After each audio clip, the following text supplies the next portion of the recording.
Welcome to Open Thighs Friday at the Hard Starboard Radio Network. Now, just scaring the piss out of the viewers on the Jazzme's cam. I just thought of that 2 seconds before I turned it on. It's like, hey, why don't I just scare the piss out of the viewers on the Jazzme's cam on our YouTube channel, youtube.com/hardstarboardradio. If, of course, today is the most listened to podcast of the week. And it has a good chance to be, given the subject matter, the lead item, the headline item in the stack today. Yes, it is Open Thighs Friday. It is November the 6th, 2015. And I am your host, Jazzmeus, your ruler, your benevolent despot, your fountain rabbi of conservatism, constitutionalism, Christianity, and common sense, Monday through Friday. 6 p.m. Eastern, 3 p.m. Pacific at blogtalkradio.com/HSR Network. Guest call-in number 646-478-5068. Email address jazzmeus@comcast.net. Chat room is open. Enter at your own risk and your own pleasure. You know what Tony Stark said in Iron Man 2? I serve at the pleasure of the people, and if there's one thing you can count on, you can always count on me to pleasure myself. Which has got to be one of the classic lines in all of cinema, as far as I'm concerned. But I tell you, if there's any character that is more identified with the actor that portrays him than Tony Stark and Robert Downey Jr., I don't know what it is. Oh, I love Robert Downey Jr., man. Really do. In fact, his deal is kind of, it's inspiring in the sense that, he was up and then he was way, way down, with his drug problems, about, what was it, a decade ago? I don't know, 10, 15 years ago, somewhere in that range. And then along comes this role to play Tony Stark / Iron Man, and boy, has he never looked back. That's sometimes how it works. Sometimes, and it would be nice if my life took that kind of turn. But who knows what the Lord has in store. Be nice if he had something in store. I mean, ultimately, yes, heaven, our Father's house, in which there are many rooms. I know that, but I mean in the meantime. And in the meantime, of course, I am here to take care of my dad. I mean, not in every last detail, but his finances, taking him to the doctor, things like that. I mean, if this had happened 2 years ago, it probably would have been better. If it had happened 2 years... Now, of course, that having been said, my dad would have run out of money a year ago, or sometime this year, and and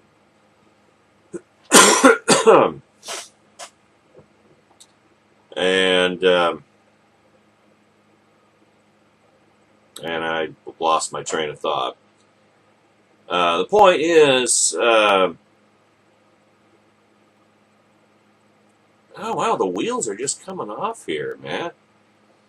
But the one thing that and I wouldn't have got my hopes up in certain other areas, but the fact that I would have known, okay, this is what it is.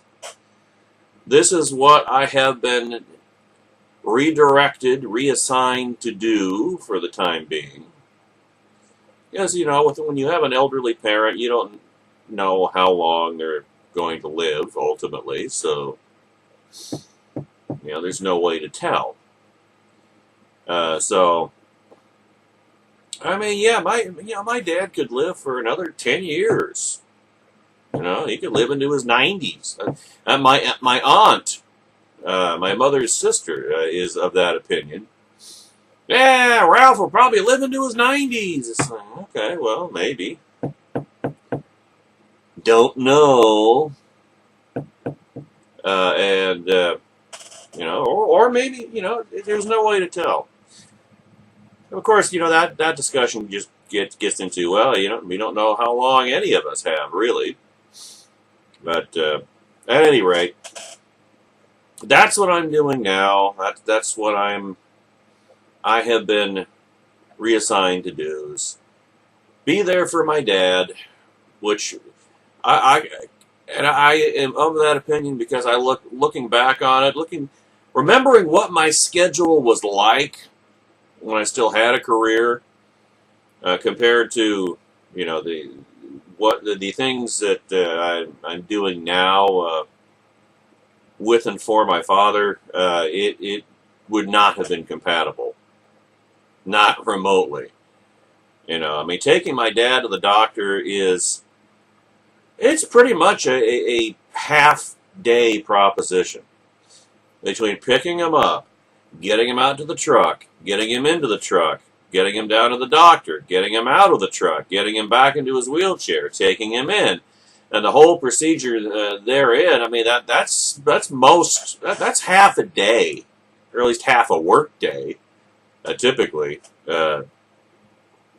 Which reminds me, this Monday, no live Hard Starboard Radio Network podcast. It will be... Actually, I don't know if I'll be able to get back in time to run the Best of program that I have planned. I'm going to be optimistic and say, yeah, because, Monday is, I don't have to go as far. This past Monday, we had to go all the way over to Tacoma.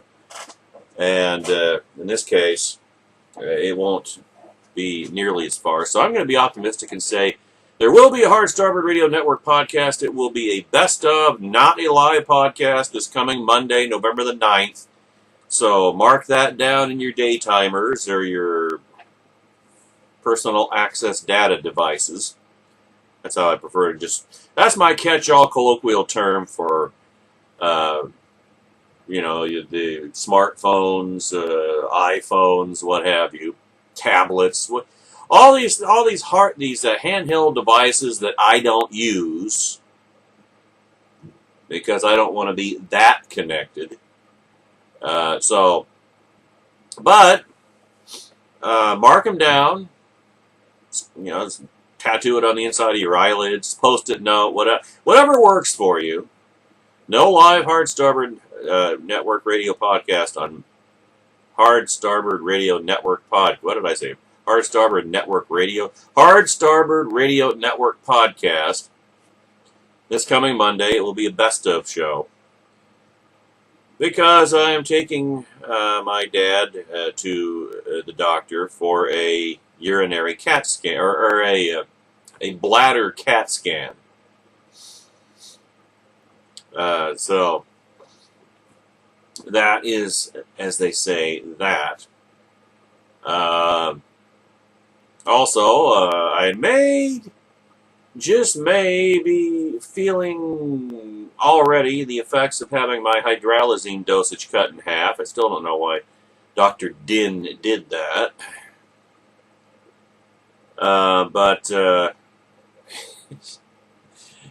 I was just fine, and my dosage was just fine, and then he cut it in half, and it's like, oh, well, now that's lovely.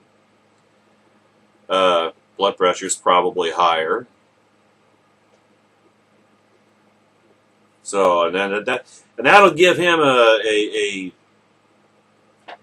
an on-ramp, a hook for saying, whoa, we need to see you to a specialist. Your blood pressure's getting worse. Yeah, you cut my dosage, my hydralazine dosage in half, you dope. Yeah, but that's the week before Super Bowl 50. Which leads me over to the National Football League. And the Seattle Seahawks, who have their bye week this week. So when you tune into the Ustream feed on KMET1490am.com tomorrow, I will not have donned a Seahawk jersey. I'll have my Super Bowl 48 championship shirt on, but no Seahawk jersey because it's our bye week this week.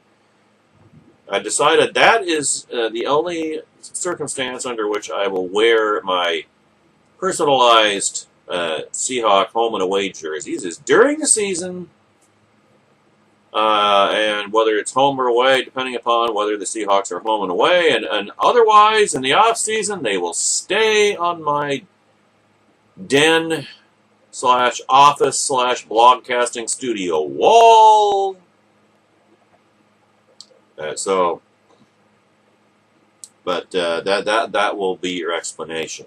For when you tune in to the KMET1490am.com Ustream feed for Constitution Radio, listening, of course, streaming live over the internet tomorrow, the Saturday afternoon extravaganza returns, all 3 hours, just like normal, for a change. Starting 2 p.m. Eastern, 11 a.m. Pacific at blogtalkradio.com/American Daily Review. First 2 hours of the 3-hour Saturday afternoon extravaganza with myself and Mr. Douglas V. Gibbs, and then, of course, in the third hour on KMET 1490 AM Smart Talk Radio, KMET1490am.com, the local show with the global footprint returns, Constitution Radio with Douglas V. Gibbs.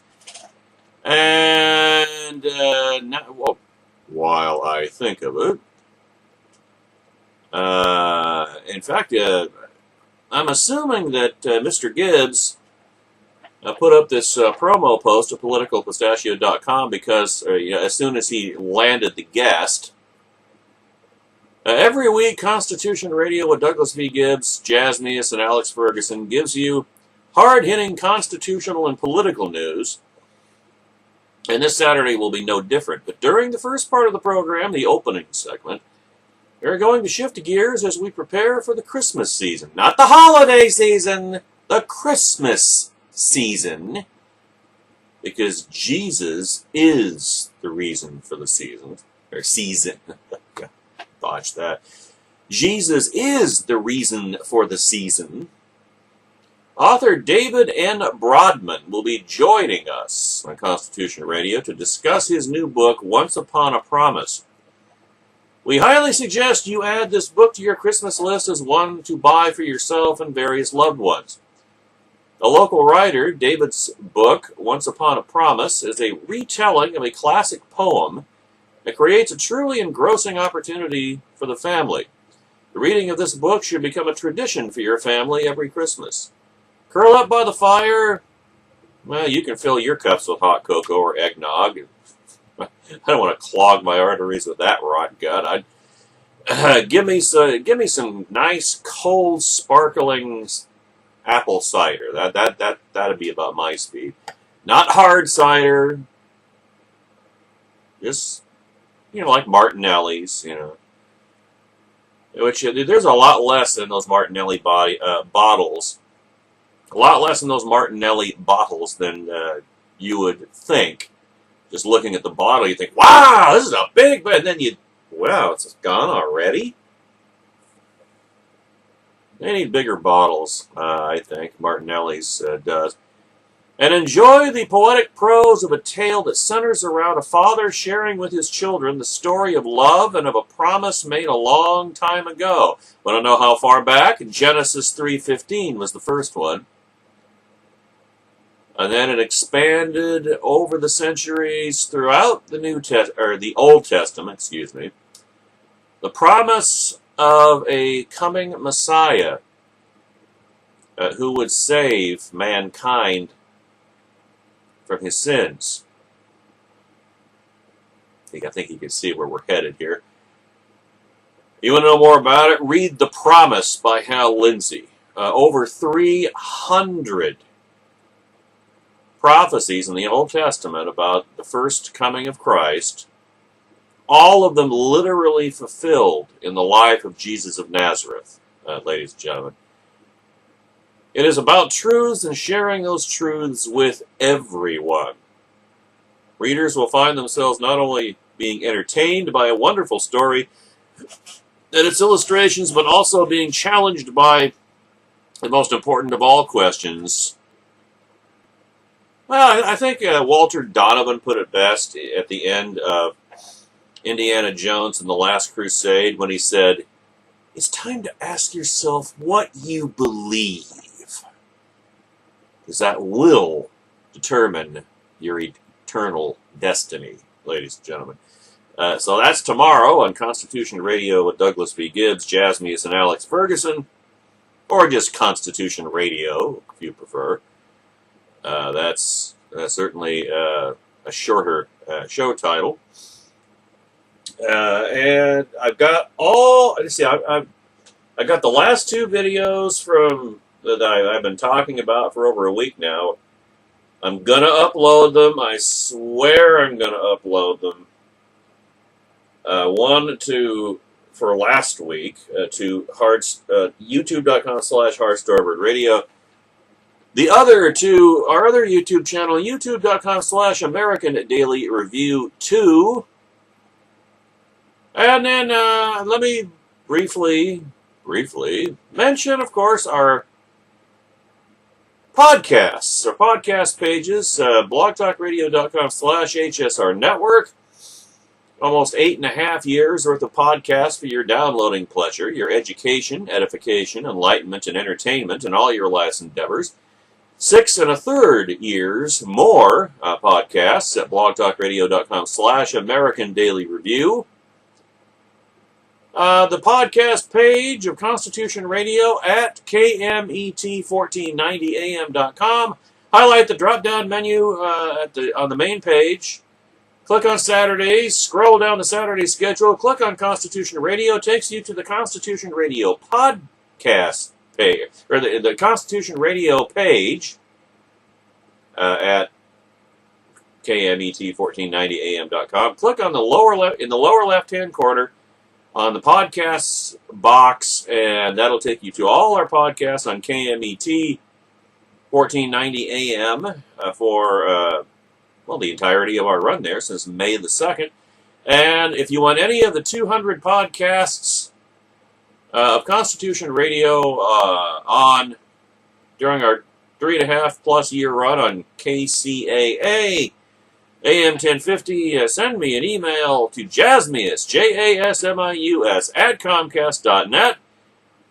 Specify the dates. I will be happy to send them to you because I'm the only one that's got them, because I have a copy of every broadcast I've ever hosted, co-hosted, guest hosted, or just plain been a guest.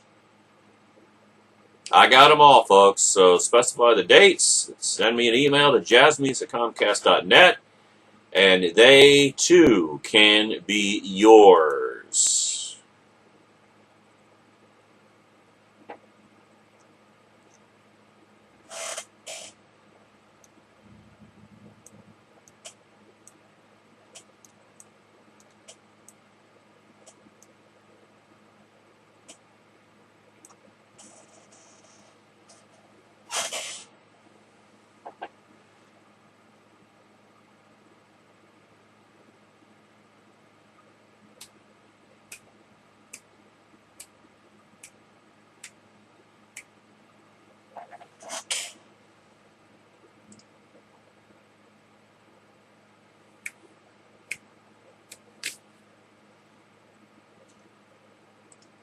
Well, you know, I've always been of the opinion that Reform Judaism has always been in desperate need of reform.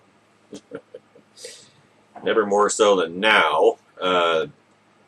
American Reform Jews, Reform Judaism, is embracing transgenderism. Now they're even in more desperate need of reform. You know, now I'm kind of missing that teriyaki beef and pork meal that I canceled last Saturday. I mean, not that the nachos I had at Denny's weren't good. They were. I mean, I don't regret that decision, but man, I could use some. I mean, I had a beef pot pie, a 1 pound beef pot pie for lunch, but teriyaki beef. You know, that's the one thing. If there's anything that I of Mr. Gibbs's that I envy, it's that everybody's always buying him meals. Everybody's always buying him lunch or buying him dinner or whatever, and it's like, man, how much people were buying me meals? Go to a teriyaki. Make sure to hold up. I would, if I lived. I don't know. Yeah, they must have teriyaki places down in SoCal, in Northwest Riverside County. It's if I were down there, I would be lobbying constantly to have Constitution Association meetings held at teriyaki places. I just love teriyaki beef and pork. In fact, every place I go, the ethnically authentic teriyaki places, they always say, "Oh, you want beef and pork?" I always thought they were kidding. Actually, there's a teriyaki place. It was on my restaurant rotation when I had a career, and I always thought the couple that it was called Teriyaki House, and you call them on the phone to place your order before going over and picking it up, and they would say Teriyaki House. And it's like, I never said anything, but it's like I always thought that they were putting on the accent. I mean, it's like, seriously, you know, that's like calling a pizza place and getting Mario and Luigi, you know, with the thick Italian accents. You know, what can I do for you? Would you like a pizza or lasagna? Or, you know, it's like, yeah, you know, I just picture them saying, teriyaki beef and pork! Oh, what else can we do for you? Would you like an egg roll? You know, it's like, I don't know. Well, that and plus the wife, this couple that ran Teriyaki House in Sumner, Washington, was kind of a MILF, actually. So I didn't dwell on that. Don't get the wrong idea. But oh well, back to American Reform Judaism. Hey, it's Open Thighs Friday. I mean, I'm entitled to lose a little mental focus the end of the week. You know, it's not all that newsworthy, actually, that American Reform Judaism is embracing transgenderism. Translated into Christian terms, Orthodox Jews correspond with evangelical or fundamentalist Christians, while Reform Jews align with liberal or mainline Christian denominations. You know, the ones that are overrun with female and homosexual pastors and ministers and priests who freely and gleefully disregard the portions of Scripture that, so to say, crimp their style. And mein Gott, are they enthusiastically getting on the fluid gender identity bandwagon, or mental illness, as I prefer to describe it. The quote is from Newsmax. Temples and synagogues affiliated with the nation's largest Jewish movement, just because it's the largest doesn't mean it's right.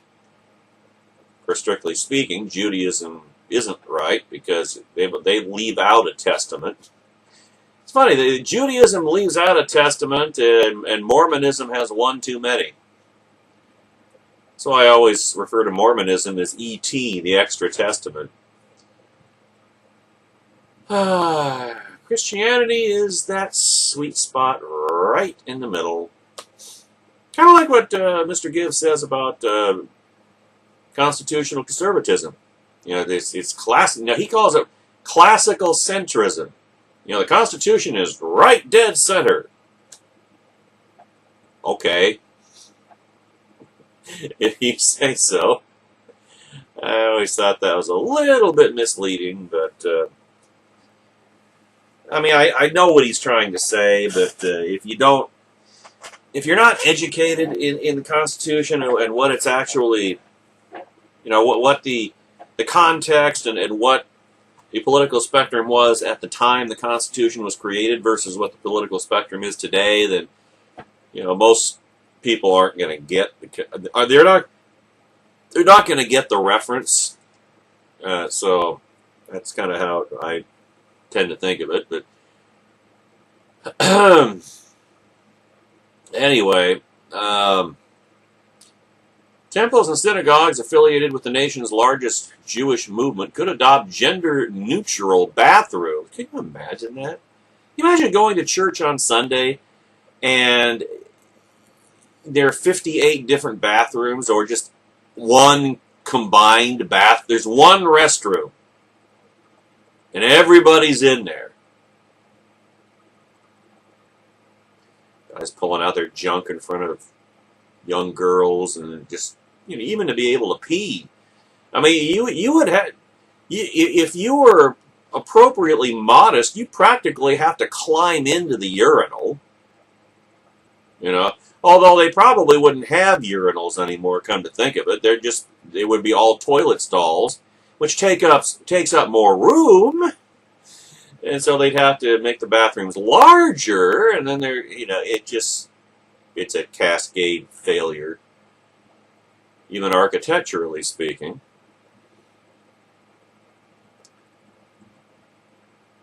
I'll get through this eventually. Temples and synagogues affiliated with the nation's largest Jewish movement could adopt gender-neutral bathrooms, and their rabbis would be encouraged to give sermons on transgender topics. Encouraged. More like required.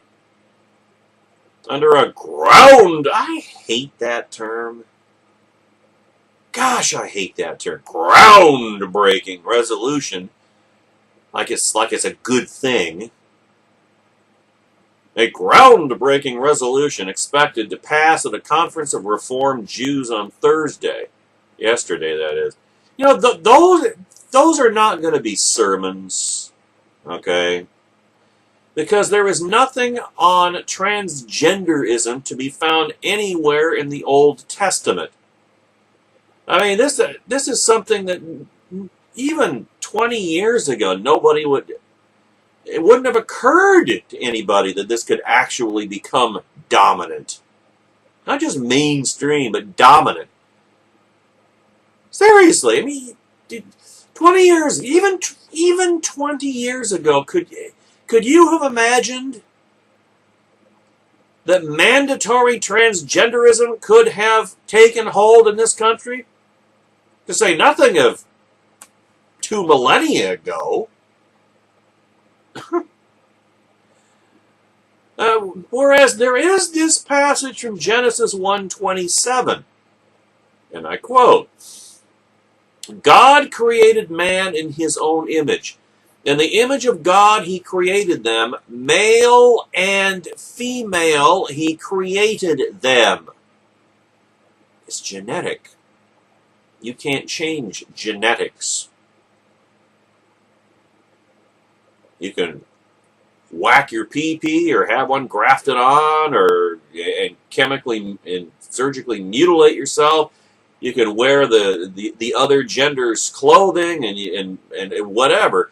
You can't change your genome. It is what it is. It is immutable. It is unchangeable. If you're born male, you are male. If you're born female, you are born female. It cannot be changed.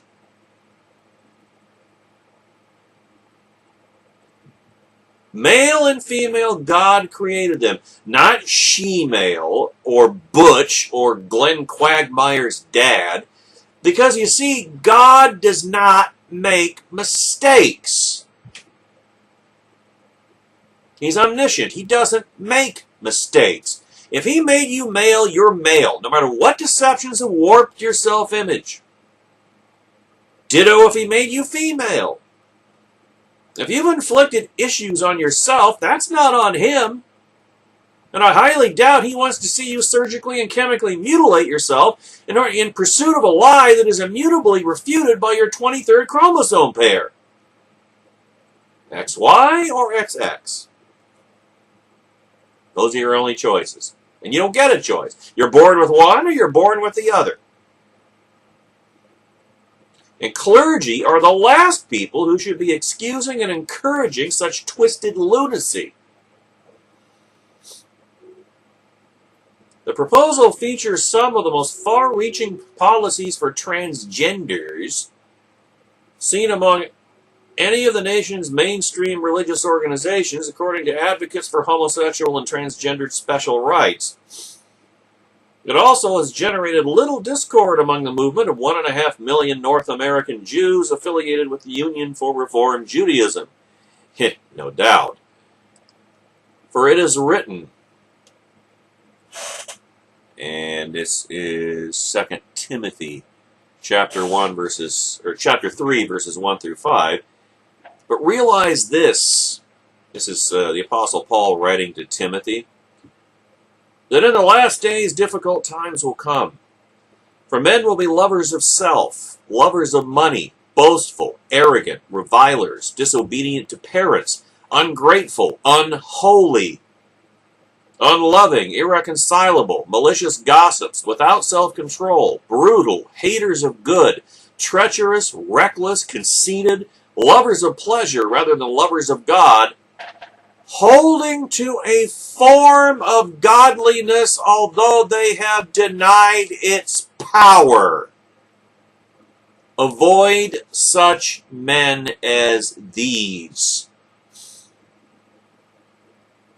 Reads like today's headlines, doesn't it? And don't worry, Reformed Jews' apostate Christian counterparts aren't far behind. The Episcopal Church and United Church of Christ also have adopted positions in support of transgender issues, but the Reformed Jewish movement's policy would go further by listing specific actions to promote inclusion, said Tornian, manager for the civil rights group's Religion and Faith program. Now, inclusion is fine, ladies and gentlemen. It's a ditto outreach. But without repentance and confession of sin, not only is it a waste of time, for there can be no forgiveness without repentance and confession of sin, but it imports wickedness and error into the church's midst. And that goes for anybody who does not know Jesus Christ as their Lord and Savior. For Romans 3:23, for all have sinned and fall short of the glory of God. It's not just transgenders, not just homosexuals, okay? It's not just fornicators and adulterers. We all fall, we all have sinned. We all fall short of the glory of God. That's why we need a Savior in the first place. That's why He came to die for our sins. But once one admits they're a sinner and cannot save themselves and accepts Christ's cleansing forgiveness, purchased with His blood on Calvary's cross, behold, this is Revelation chapter 3, verse 20. Behold, I stand at the door and knock. This is Jesus Christ saying this. God the Son, second person of the Trinity, Messiah. Behold, I stand at the door and knock. If anyone hears my voice and opens the door, I will come into him and will dine with him, and he with me. And through the supernatural power of the indwelling Holy Spirit, He can untangle and purge those issues and restore your self-image and gender identity to the one He gave you. A blessed deliverance that will never come from not just compromising with evil, but diving into it head first, and probably naked. Reform Judaism and mainline Christendom are worthless citadels of the enemy. A source, I'm not saying that there aren't actual believers anywhere to be found in their midst, but as institutionally speaking, Reform Judaism and mainline Christendom are worthless citadels of the enemy. A source that is all but impossible to consider as they flaunt that wickedness with ever greater enthusiasm.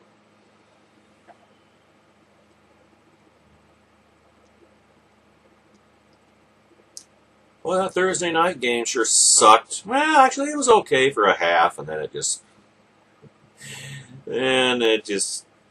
Well, yeah, there's a reason why the Thursday night NFL games drop off in quality right about the time CBS stops simulcasting with NFL Network, in my humble opinion. As the Cincinnati Bengals remained undefeated with their 31-10 win over the Cleveland Browns. It was sad watching Johnny Manziel try to bring the Browns back. It really was.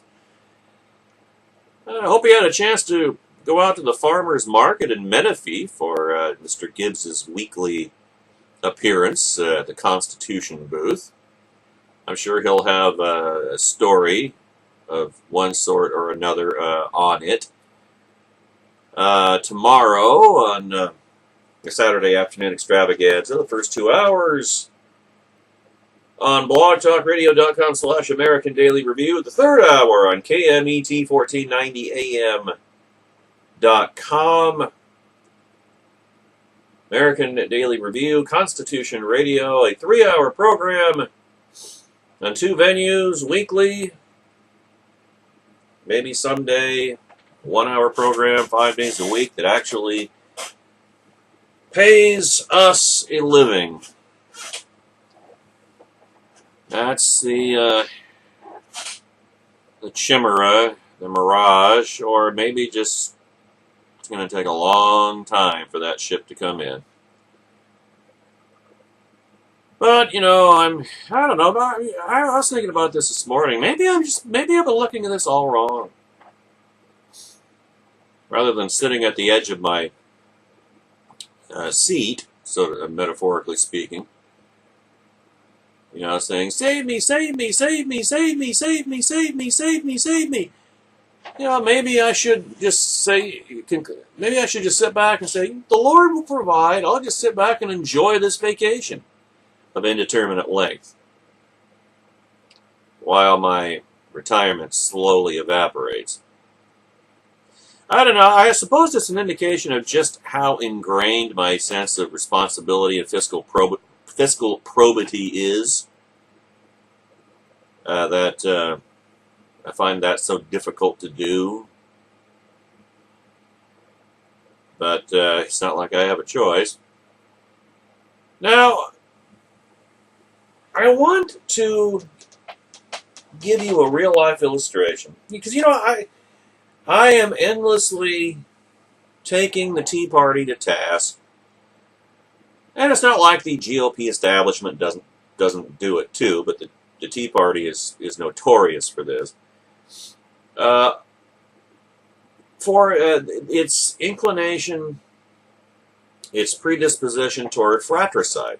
Fratricide is when you attack your own allies. Friendly fire. You attack your own side. I've just never been able to identify with that. I mean, I am a Reagan conservative. I have no illusions about rhinos. I have no illusion, and that includes realizing that there are that those who can accurately be described as Republicans in name only are maybe 10% of the party at most. And yet, you know, Tea Partiers, anybody that they don't like, anybody that isn't fight, that doesn't, forget ideology, because 90% of the Republican Party is on the same page ideologically. It's all about tactics. The Tea Party doesn't see any reason why we can't just, why right doesn't make might, why we can't just take what we want, and it doesn't work that way. Politics is not war by other means. It's not a question of how hard you fight, it's just sheer numbers. And we are at a disadvantage. Conservatives will always be at a disadvantage because we don't control the media. That's really most, if not all, of the problem. But Tea Partiers don't want to hear that. They're all about fight, fight, fight. And if you don't fight, fight, fight, or if you reasonably point out that, but sometimes fight, fight, fight isn't the best strategy. When you're at a permanent disadvantage, you got to pick and choose your battles. You can't fight, fight, fight every single time, or you're going to lose.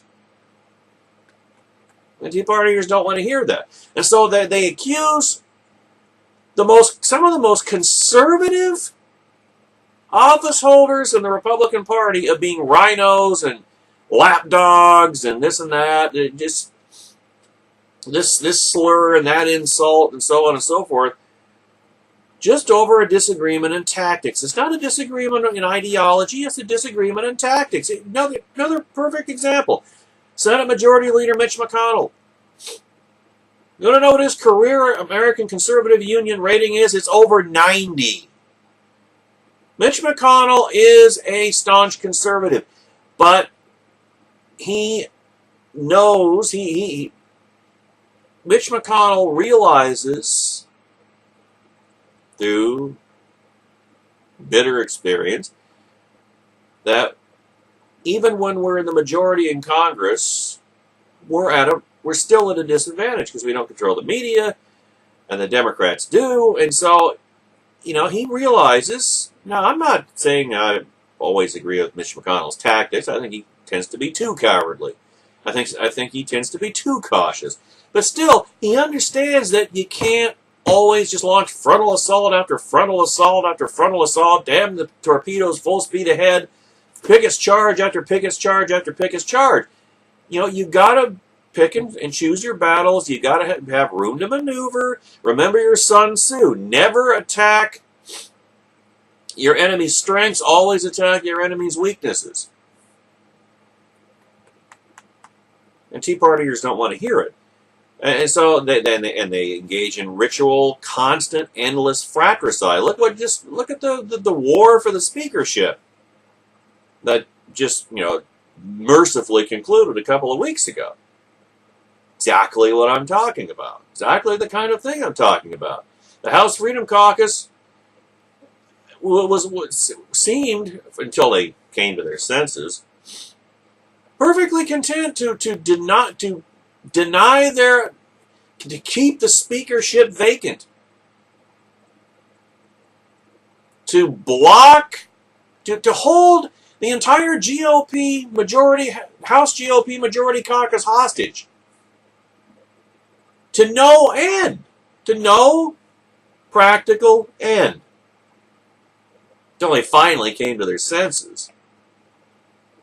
That's the kind of thing it's destructive. It's destructive to their own cause. It's destructive to the conservative cause.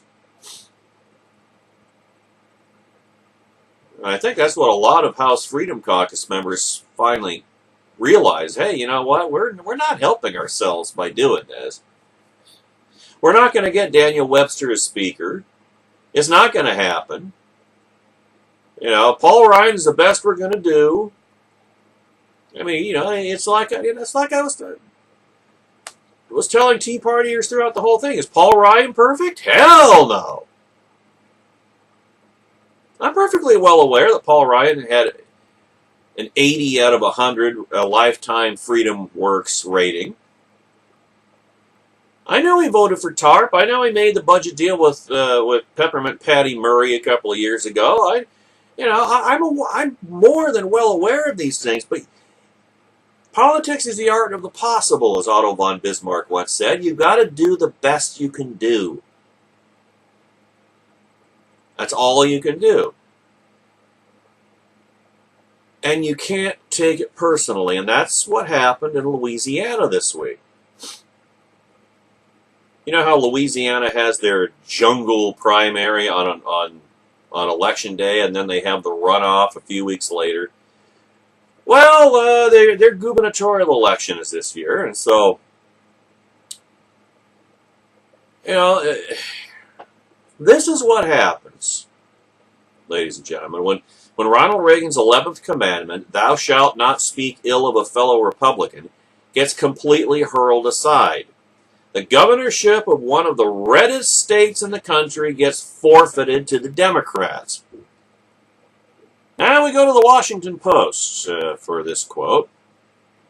Jay Dardeen, a defeated candidate for governor of Louisiana, has endorsed a Democrat rival for the job over fellow Republican David Vitter, the current United States Senator from Louisiana. In a news conference this morning at Louisiana State University, Dardeen called Democrat John Bel Edwards a pro-life, pro-gun candidate as apt for the job as Vitter was unthinkable. Edwards knows that fear, intimidation, and vindictiveness are the enemies of putting Louisiana forward, Dardeen, the state's outgoing lieutenant governor, said. The Republican brand has been damaged by the failed leadership of Bobby Jindal. A David Vitter governorship would further damage that brand. And not holding the office at all, what the hell is that going to do for the Republican brand? I'll tell you what, loser! Success is the best revenge, Jay. Besides which, the leadership of Bobby Jindal in Louisiana has not failed. The leadership of Bobby Jindal has been exemplary for the entirety of his 8 years as governor of Louisiana, highlighted by hands-on handling of the Deep Horizon oil spill in the Gulf of Mexico 5 years ago, showing all the leadership that Barack Obama didn't. The most that could be said in that regard is the not unusual fatigue that sets in at the end of any two-term gubernatorial or presidential administration. Now, nobody knows how a Vitter governorship would unfold, or if it would be Jindal's third term, but the same general rule of thumb applies. Any Republican will be better than any Democrat. Oh, by the way, David Vitter's lifetime American Conservative Union rating, 95 out of 100. So why is Lieutenant Governor Dardeen defecting to the other side? Evidently because he thinks Vitter started it. In other words, he took it personally. This is from the New York Times. During the primary, Mr. Dardeen and another Republican, Scott Angell, a public service commissioner and former lieutenant governor himself, bristled at attacks from the Vitter campaign, and as the weeks went on, gave as good as they got. While Senator Vitter accused both of being loose-spending liberals, Lieutenant Governor Dardeen and Commissioner Angell both accused Senator Vitter of lying and explicitly talked of his 2007 prostitution scandal, in which Senator Vitter admitted only to a very serious sin. Now, I'm not going to pretend to be sufficiently familiar with Louisiana state politics to know whether Senator Vitter's assertions are true, or to what extent they are, but number one, Vitter himself has, like I say, a 95% ACU rating, so he wasn't hurling boulders from a glass house. And two, I think it's awfully telling that Dardeen and Angell didn't fire back on policy grounds, because they couldn't, but went directly below the belt. And you know what? It backfired on them. And Dardeen, anyway, is making the mistake of taking his defeat personally, and now he's lashing out with treachery and perfidy. Treachery! As one of the Telmarine leaders cried out in Chronicles of Narnia, Prince Caspian. And all John Bel Edwards, and by the way, he's not related to the infamous Democrat crook of a Governor Edwin Edwards. That would have made this story beyond perfect. All John Bell Edwards, the Democrat, has to do is sit back and watch this GOP mutually assured destruction drop the governorship in his lap like low-hanging fruit. Understandably, the state and national GOP is not happy. Dardene's move drew a vituperative response from the national and state Republican parties. Today, Jay Dardenne became the Nick Saban of Louisiana politics, which, if you understand the context, is, ooh, it smarts, said Roger Villiers, chairman of the Louisiana GOP, referring to the former LSU coach who now guides a rival team at the University of Alabama. It is sad that Jay allowed his personal feelings to cause him to betray his party and his state. Reince Priebus, chairman of the Republican National Committee, cast Dardene's move as a betrayal of a surging GOP, which registered a surprise, well, I don't know how much of a surprise it was, a victory this week in Kentucky's gubernatorial race. The party's efforts have been tireless and effective, and it would be extremely unfortunate to undo some of that hard work, Priebus wrote. We do not think you would personally endorse the likes of Barack Obama or Hillary Clinton, but supporting Mr. Edwards is one and the same. End of quote. Hey, you know what? You knew the job was dangerous when you took it, Fred. Not surprisingly, Edwards has run out to a big lead over Vitter for the finals a few weeks from now, but such was hardly any fait accompli given the jungle primary results. The combined Republican vote was 57.25% to the Democrats' 41.62%. The rest of the vote going to independents, which strongly suggests that Vitter should be winning this contest in a walk, and would be if Dardenne wasn't hacking him to death with a verbal scimitar from behind. Once again, I find myself in the position of having to point out that Democrats never set upon each other like ravenous jackals, ripping each other apart in lieu of keeping their attention focused on the true opposition. No, it's only we individualistic pachyderms who indulge in that in the pastime of political fratricide and kicking away elections that aren't just winnable, but that there is no way we should ever lose them. And yet, we always seem to find a way.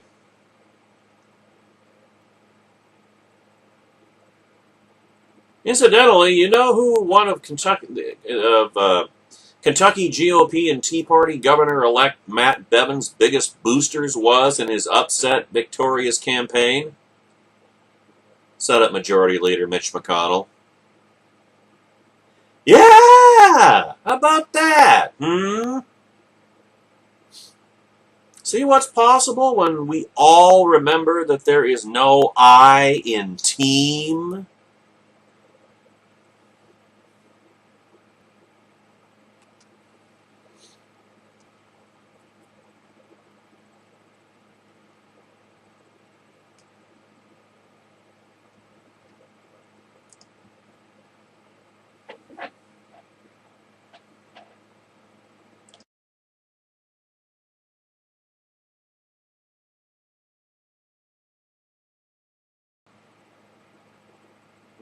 Oh, hi. We're back. Just staring forlornly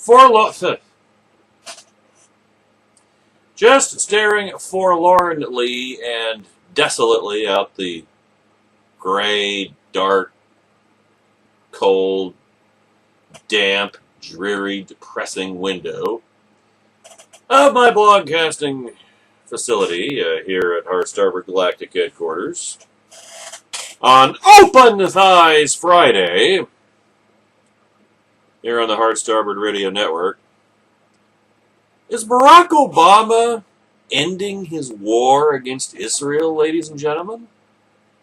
Or is he simply taking it to the next level? Sure, why shouldn't? Why shouldn't the one throw in the towel on attempting to broker peace between the Israelis and the Palestinians, which consisted of taking the PALs' side at every turn, letting them commit atrocities and wage war against the Jews and all around run wild with nary a word of holding them accountable for their actions, but rather lavishing billions of dollars in aid upon them, while seeking to deny the Israelis the use of their own territory or the ability to defend themselves, and force them to hand over their territory to the PALs, and bitterly and insultingly denouncing and blaming them for the failure of the peace process when they declined to commit national suicide. Not that this hasn't been the underlying common dynamic of the peace process for the past quarter century to varying degrees of outrageous intensity, but never has it been more egregious than under the auspices of what many consider to be the first Muslim president. I'm not saying he is, but many think he is. And now he's quitting, or so his regime claims. This is from the Washington Post. Barack Obama has concluded that a peace deal between Israel and the Palestinians is beyond reach during his presidency, depending on how long his presidency lasts, and will press Israeli Prime Minister Benjamin Netanyahu to take steps to preserve the mere possibility of a two-state solution, senior administration officials said Thursday, which Bibi has even less incentive to provide now that O is already throwing up his hands and conceding defeat. Unless, of course, O is going to use Jerusalem's $4 billion military aid request as leverage, like he wouldn't. The issue has taken on greater importance with the recent wave of stabbings carried out by Palestinians against Israelis, senior administration members said during a conference call with reporters about Netanyahu's visit next week. They said that the administration has become realistic that there might not even be negotiations between Israeli and Palestinian officials before Obama leaves office. Why would the Israelis agree to such a thing when Barack Obama has been a Palestinian partisan every step of the way? Seriously. In September, Palestinian Authority President Mahmoud Abbas said his government would no longer consider itself bound by the Oslo peace agreements in effect for 2 decades, charging that Israel had failed to live up to its obligations. In other words, Israel refused to commit national suicide, and Abbas has effectively admitted that the Palestinians never even tried to ever live up to its Oslo obligations, and is dropping any pretense of beginning to do so now. Rob Malley, the National Security Council's senior director for the Middle East, said that for the first time in 2 decades, an American administration faces the reality that a solution to the Israeli-Palestinian conflict is not on the cards for the remainder of a presidency, depending upon how long the Obama-dency actually lasts. That, he said, has led to a reassessment not only of what we can do, but of what the parties can do. Leaving aside the question of just how long the Obama-dency will actually last, the name Rob Malley is an interesting one, ladies and gentlemen. Remember how the 2008 Obama campaign had deep and close ties to Palestinian terrorist groups for illegal campaign fundraising and other purposes? Mr. Malley had a significant role in that operation. Now we go to hotair.com for the remaining quote. Malley first came to the attention of the media in 2008 while serving as an informal Middle East policy advisor to the Obama campaign. When Malley admitted to taking meetings with Hamas then and now a State Department-listed terrorist group, the Obama campaign pretended to cut ties with Malley. Ben LaBolt assured the media that Malley had no formal position in Obama's organization and that he will not play any role in the future. Until February 2014, when Obama hired Malley back. Why, you may ask? To help improve ties with allies in the Persian Gulf. A task at which Obama hasn't exactly excelled either. Yeah, allies like the Islamic Empire of Iran, which still considers itself our enemy, while all our former Persian Gulf allies now... Oops, there's a typo. Now consider us their enemy for King Hussein's treacherous sellout to the mullahs on their nukes. Treachery!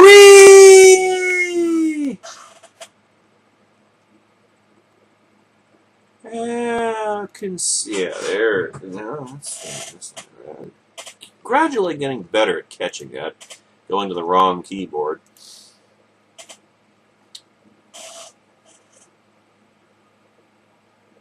You know, I just can't understand why Benjamin Netanyahu wouldn't want to participate in peace negotiations moderated by a U.S. administration that holds regular meetings and huddles with the jihadist entity that vows to finish the final solution Hitler started and has waged 3 full-scale wars against Israel in the past decade. Can you? Does this mean that having given up on shafting them via diplomacy, Obama's Cold War against the Jews will now move to a hotter mode?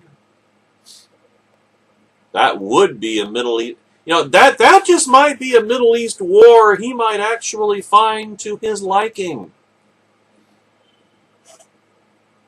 And one that he has no interest or inclination to end.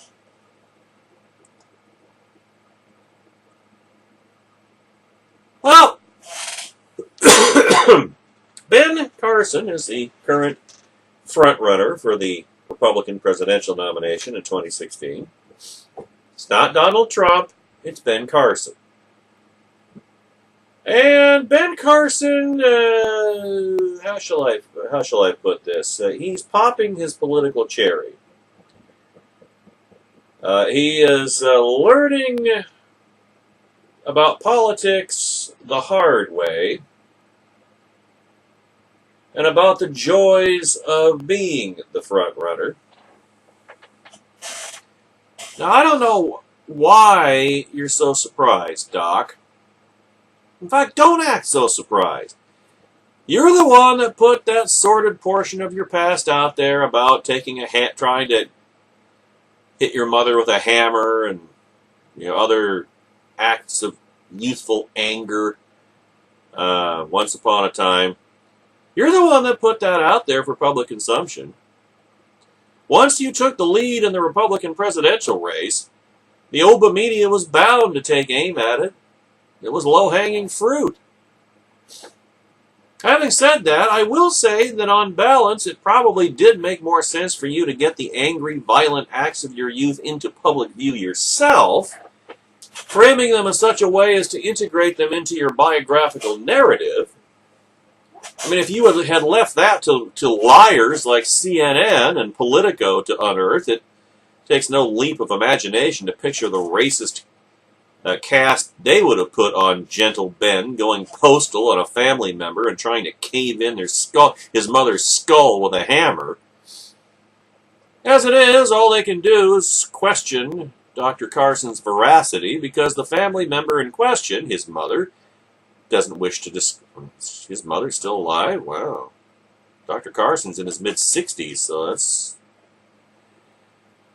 kind of impressive. But all they can do is question Dr. Carson's veracity because his mother, or the family member in question, doesn't wish to discuss it publicly. and consequently is not available to confirm or deny Dr. Carson's account. But given those circumstances and Dr. Carson's front-runner status, you had to know that this was going to be the result, even if it was the best-case scenario. This is from Newsmax.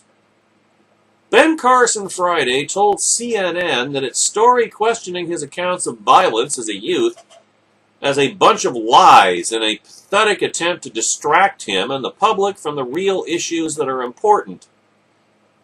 Well, that's what the media does, Doc. That's what they do. You're a Republican, and you're black. I mean, a black Republican? You think they're going to let you get anywhere near the White House if they can help it? You know, I'm not proud that I had these rage episodes. The top-ranking GOP candidate told CNN Newsday anchor Allison Camerota during a long-ranging, often contentious exchange. But I am proud of the fact I was able to get over them. My message has been that you can escape from that kind of anger. Well, Tea Partiers could take a lesson from that. But CNN's investigation of his accounting of the events, presented in his autobiography, Gifted Hands, is a bunch of lies, attempting, to say I'm lying about my history. I think it's pathetic, and basically what the media does is they try to get you distracted with all of this stuff so that you don't talk about the things that are important, because we have so many important things. End of quote. Well, you're leading with your biography, Doc.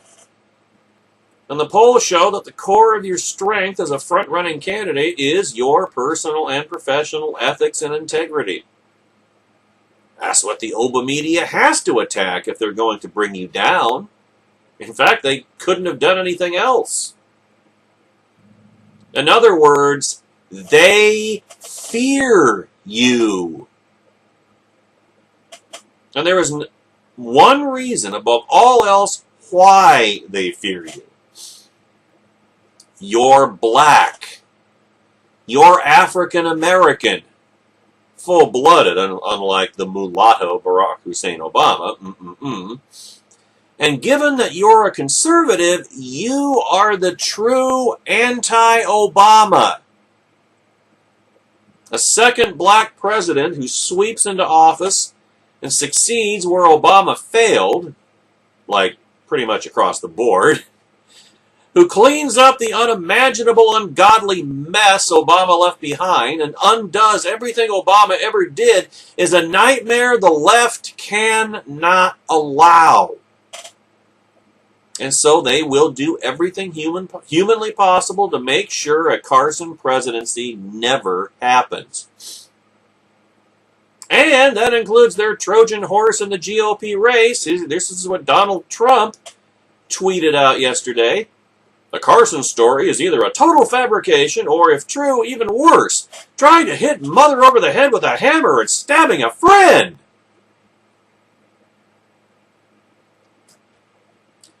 Better get used to it, Doc. If you got the staying power to remain on top, there's a lot more bunches of pathetic lies where this one came from. And speaking of that,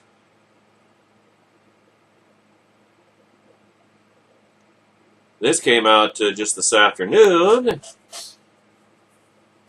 Here's the headline at hotair.com. Carson campaign admits West Point acceptance story is false. Carson campaign responds. Politico lied. Update Politico changes lead and headline. This is what I mean, in a situation like this, there's nothing wrong with pushing back, folks. Nothing wrong with pushing back. Now, this is Captain Ed Morrissey at hotair.com. Alternate headline. Make room for Chris Christie on the main debate stage next Tuesday. But Ben Carson, wow, he doesn't have much confidence in Dr. Carson's staying power. But Ben Carson riding high in the polls, the media has tried vetting many of the claims he has made, including his stories about transcending violence in his childhood.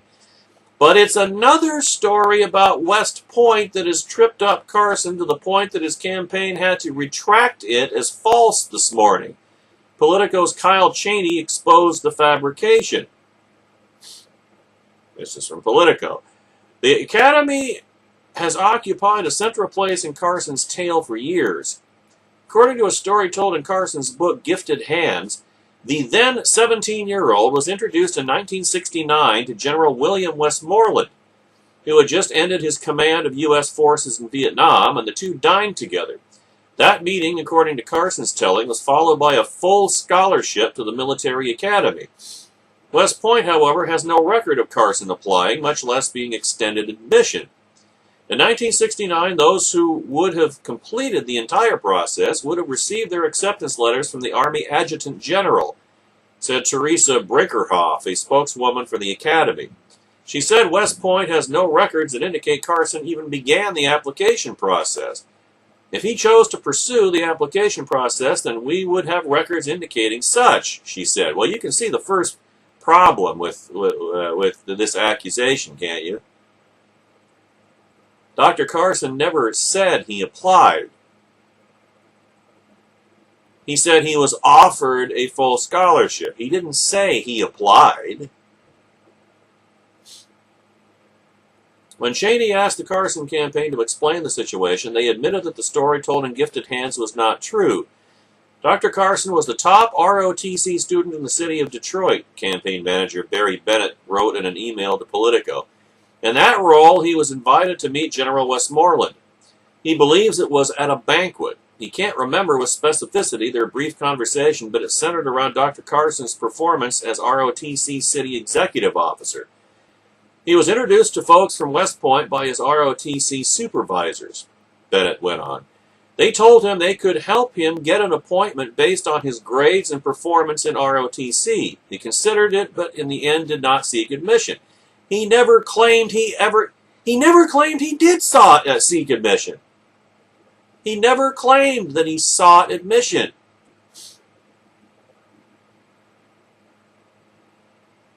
I mean, this isn't a fabrication. At best, it's a foggy memory. Yeah. Although I'm a little surprised that Captain Ed is so harsh here.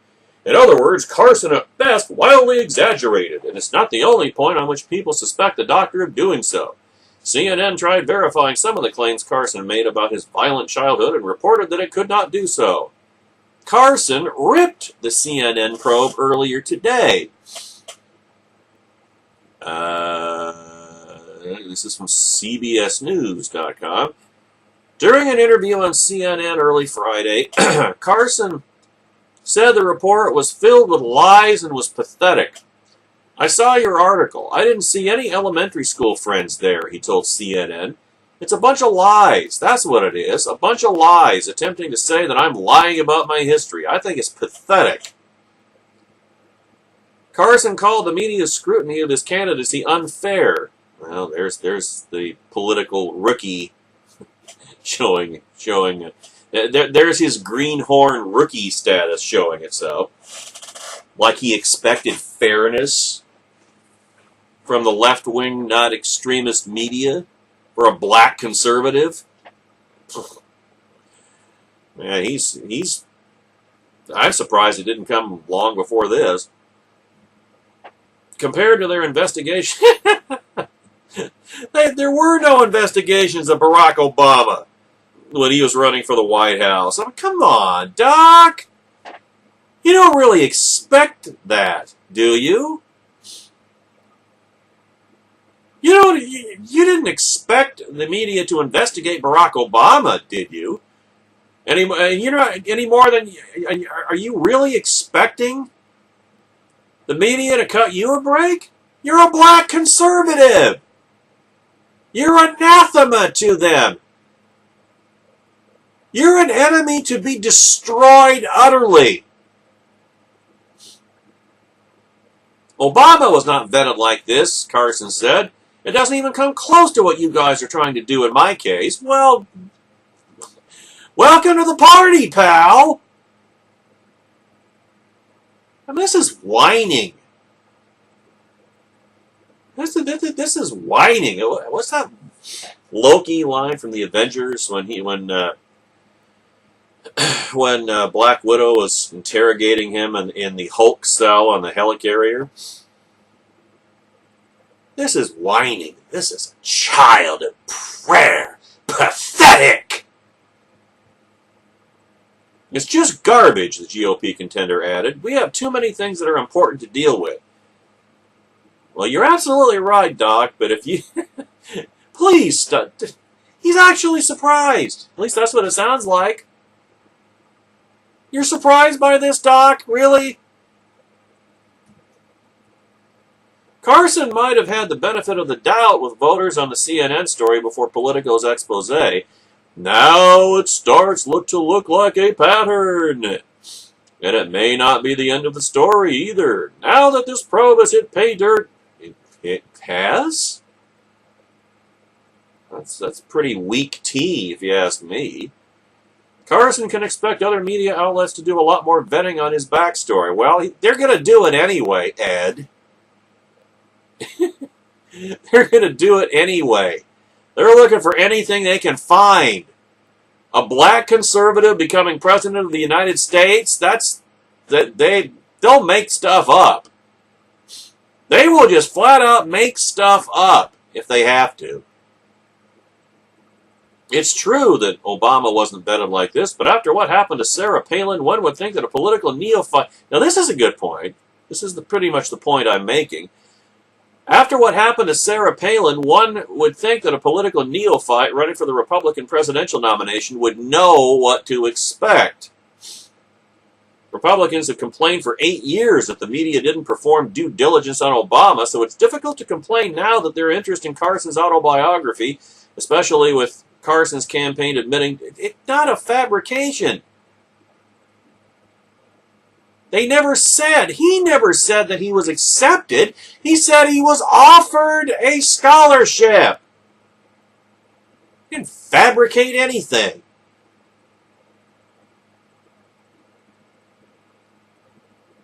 And, it's difficult to complain. Well, no, it really isn't. I mean, it's not that the complaint isn't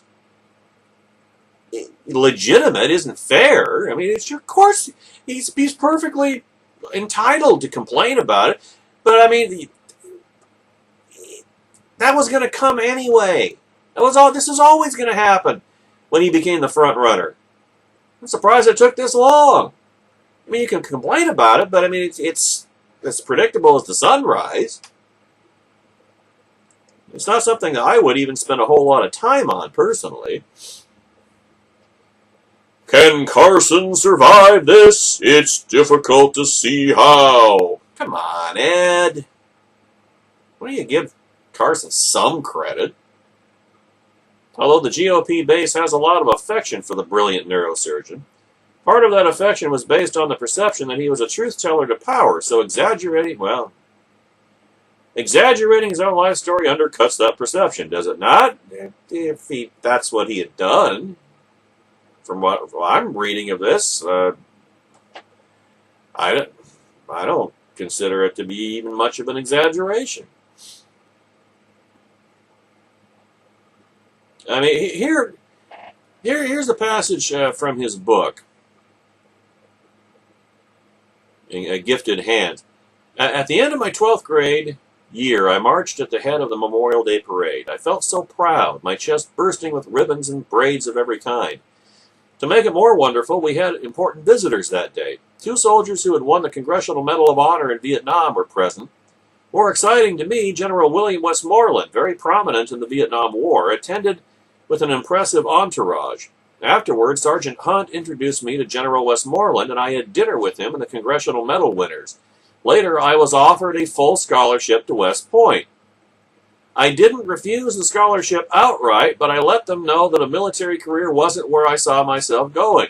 As overjoyed as I felt to be offered such a scholarship, I wasn't really tempted. The scholarship would have obligated me to spend 4 years in military service after I finished college, precluding my chances to go on to medical school. I knew my direction, I wanted to be a doctor, and nothing would divert me or stand in the way.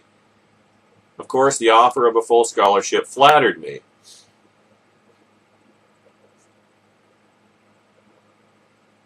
Let's see here.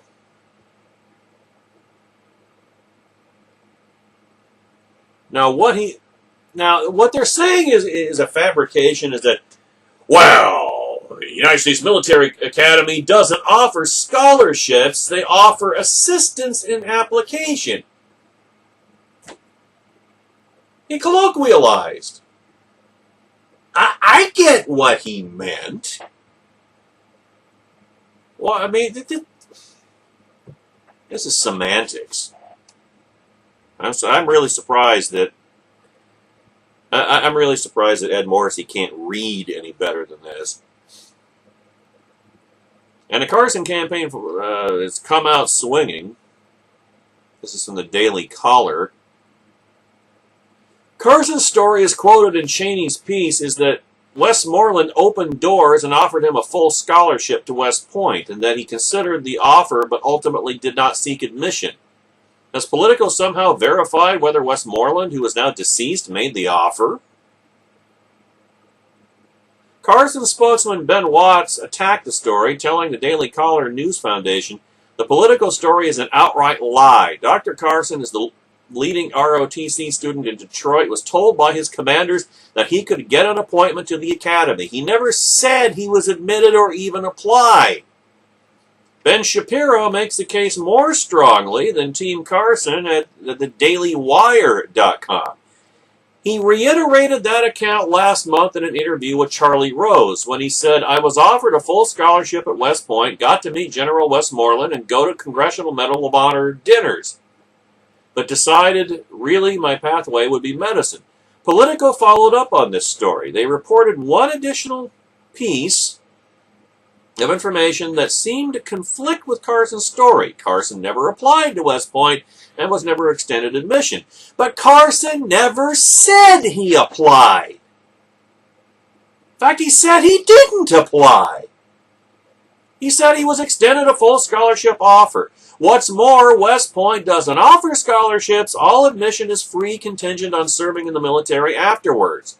It thus seems probable that Westmoreland or another military figure tried to recruit Carson, telling him that he wouldn't have to pay for his education, which is what generally speaking, that the term scholarship is what that would be a scholarship. If you're extended a full college education for free, that's generally considered to be a scholarship. That's what he was saying. He colloquialized the term.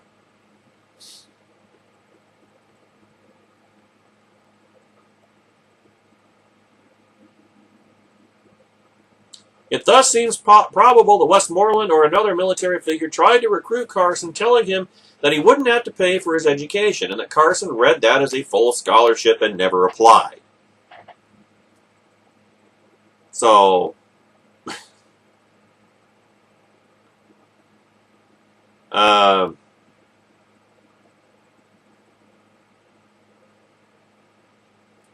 mean, why is it? I know, be precise, but come on.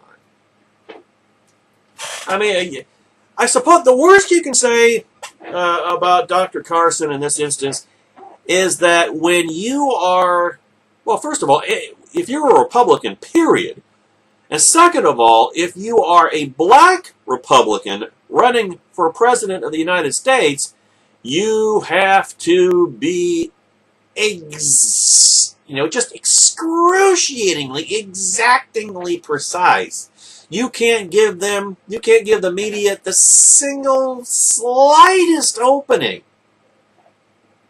And by using the term scholarship, everybody knows, or everyone ought to know, what Dr. Carson meant by that. But he didn't get the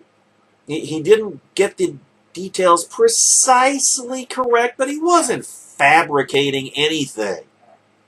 Like I say, this is weak tea, but if you are Ben Carson and you represent to the left what he represents, if you're imprecise by the slightest bit, if you provide them the slightest opening, They are going to tear it wide open. Quite an education Dr. Carson is getting about politics, huh? Oh, boy. Will he survive? Yes, he'll survive. And if I were Dr. Carson, I'd leave his surrogates and his campaign to fire back, and I'd just keep... because you know what they say in politics? If you're explaining yourself, you're losing. If you're on the defensive, you're losing. Go back to the issues that you want to talk about, Doc. Now, this is kind of the palate cleanser of the day, in my opinion.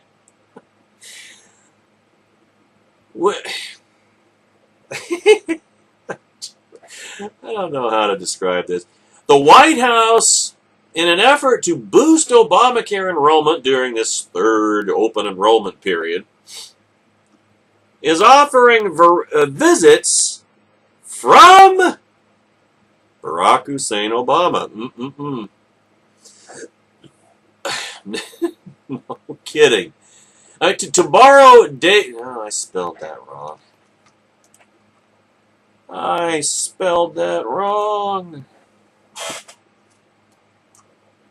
There, that's better. To borrow Dave Barry's... Now, how did I miss that? How did I miss that? That doesn't make any sense. Sometimes I wonder about that. I'm clickety-clacking along, and then I proofread it later. And how did I miss? Well, I leave the S, leave off the S after the apostrophe. To borrow Dave Barry's classic catchphrase, I swear I'm not making this up. No crap. The President of the United States, whose approval numbers have been in Bush 43 circa 2008 territory for years, the architect of the destruction of so far just the individual private health insurance market, the employer-based private health insurance market is in the on-deck circle. They're on the chopping block after a year from now when the employer mandate kicks in. The man whose signature is on the law that has exploded premiums and deductibles after having promised to bend the cost curve downward, and took away the liked plans of millions of Americans whom he promised could keep them, the perpetrator of one of the biggest criminal frauds in not just American political history, but American history, period, is going to be deployed as the special attraction carrot to actually get more suckers to sign up for this unmitigated disaster. Well, I guess Hillary Clinton wasn't available. Now, this is from Newsmax. I don't know. They could get Bernie Sanders, but he's a walking death panel when you really think about it. Visit healthcare.gov before February, and perhaps Barack Obama will visit you. Not that I would ever go near healthcare.gov anyway, but this would not make me more likely to do so. Obama is once again leaning on his personal celebrity status to get people who have personal celebrity status. Oh boy. Obviously, it's not aimed at you and I, or you and me, my fellow hordes of Heartstarboard Nation. We know better. Obama is once again leaning on his personal celebrity status to get people who haven't yet signed up for health insurance to join his signature health care law. The White House... the White House launched what it calls the Health Communities Challenge, or Healthy Communities Challenge, on Friday, today, a competition among 20 cities with high rates of uninsured people. The city that makes the most progress enrolling uninsured people will see an appearance by Barack Hussein Obama. The victorious community gets bragging rights. Does anybody in this country consider, well, Barack Obama visited our city? Is there anybody out there who would brag about that? In this day and age, in 2015, a healthier community, yeah, just like a downward bent cost curve and getting to keep your plan if you like it. And a visit from Barack Hussein Obama, to celebrate their success in helping ensure every American has health coverage, the White House said in its statement. Oh, end of quote, by the way. A goal that is both impossible and farther away than ever, as well as being one that was supposed to have been reached long, long ago in a galaxy far, far away, as the hordes of uninsured all stampeded to sign up, and the young people targeted to pay for all the old and sick enrollees happily bent over and grabbed the ankles to be siphoned of the cash to pay for them. And healthcare costs miraculously plummeted at the behest of Obama's magic putter. And no taxes would ever be necessary, and all 57 states would fall all over themselves trying to be the first to set up their cartels, and the healthcare police state would wither away in the glorious new Obamatopia, etc., etc., etc., etc., etc.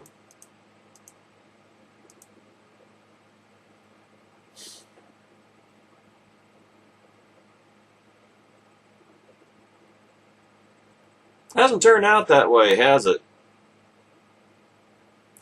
And Barack Obama personally showing up to spike everybody's blood pressure is going to encourage more people to sign up? What will he do on his visit? Anybody ask that question? Will he talk the remainder of your ears off? Bring the beer for a beer summit? Let you drive his golf cart for him on the back nine? Sort his shrimp? Let you mow the White House lawn? Humidify his Cuban stogies? Transcribe his March Madness picks? Give you a peek at Michelle's picks before the operation? Nah, even that wouldn't be worth it. Oh, this is timing out. Well, not quite. Let's see what we can do with the extra 5 minutes here.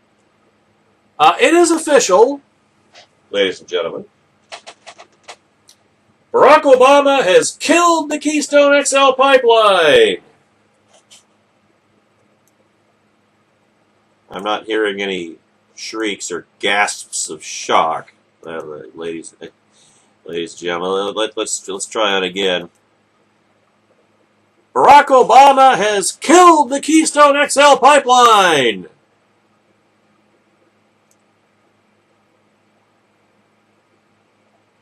What's that? You already knew that? You already knew that? Oh, no!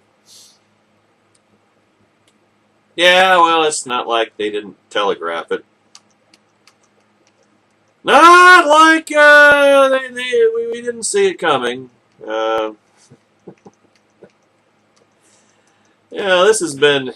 I mean, come on, can we just admit something? Barack Obama killed the Keystone XL pipeline 7 years ago. He killed it before he even got into office. I mean, did anybody ever believe that Barack Obama would ever approve the Keystone XL pipeline? Oh, he just kept kicking it down the road. Oh, well, it needs more study. Oh, it needs more study. Well, it needs more study. The Keystone XL pipeline passed every environmental test that they could think of to apply to it, passed it all with flying colors. There was no environmental or ecological reason not to build the Keystone XL pipeline. And yet they just stated, I don't know why, well, I don't know why it was the state commissariat that was under whose auspices all this reviewing was taking place, but yeah, I know, oh, across the international boundary with Canada, fine, but and then they just kept reviewing it and reviewing it and reviewing it, you know, like they're gonna find a different answer. I'm surprised they didn't just make something up and be done with it a long time ago, but apparently, the reason why, or part of the reason why, was that Barack Obama was afraid of Canadian Prime Minister and Conservative Prime Minister Stephen Harper. And then, of course, with Stephen Harper's recent election defeat to Liberal Justin Trudeau, a left-wing nut after Barack Obama's own heart. Now he's bold enough to say, I'm going to kill it now. Actually, you know, this is more like somebody finally finding the body and the murder weapon with O's fingerprints all over it. Everybody knows he killed it. He killed it 7 years ago, like I said before. Now he's finally come out and said it. All right. Quote us from Newsmax: the Obama administration will reject the Keystone XL oil pipeline that pretty much any Republican president will reverse and accept. Because remember, Congress passed the Keystone XL pipeline approval, and then Barack Obama vetoed it, which should have been. If you needed any convincing evidence that Barack Obama killed the Keystone XL pipeline years ago, that should have settled the question. So that's why this headline that Barack Obama has killed the Keystone XL pipeline. It's like, oh, well, he killed it a long time ago. Just never came out and said it before. But get a load of the rationale here that Commissar of State John Kerry is using. The Obama administration will reject the Keystone XL oil pipeline that has divided petroleum interests and environmentalists. Aren't they kind of divided all the time anyway? For more than 7 years after Commissar of State John Kerry concluded, and once again, I swear I'm not making this up, Kerry concluded that Keystone XL threatens national security.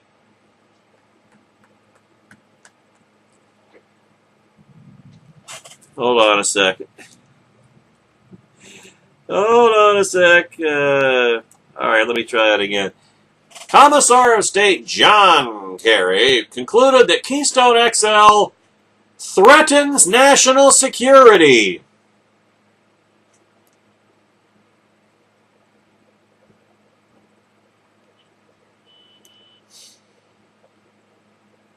Yeah, by enhancing America's energy independence and reducing our dependence on foreign oil from hostile sources. Yeah, that's a real threat to national security.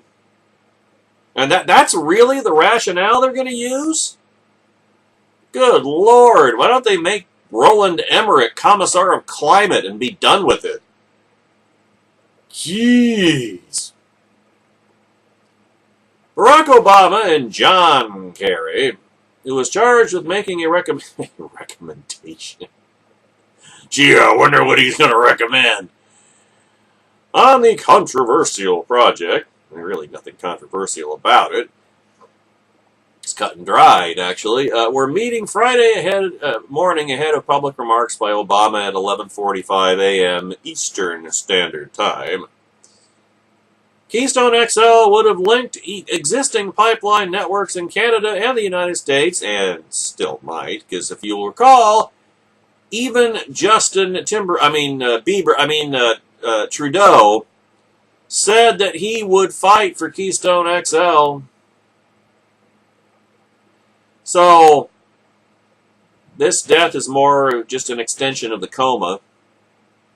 And if there's a Republican in the White House on January 20th, 2017, Keystone XL will rise from the dead.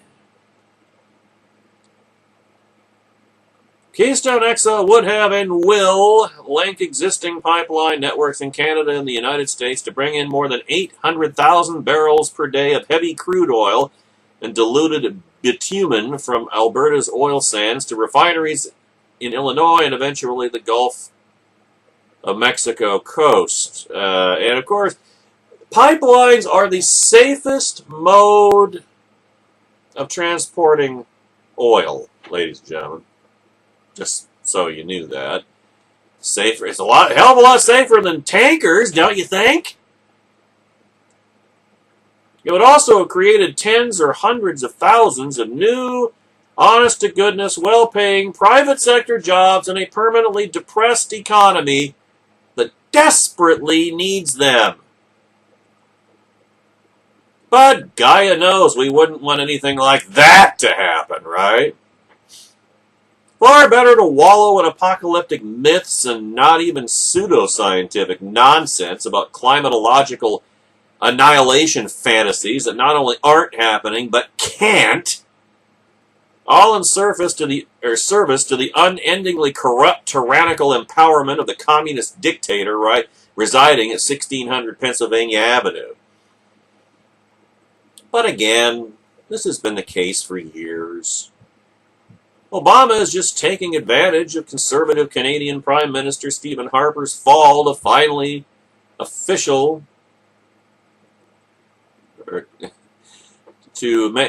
make official what has been the case all along.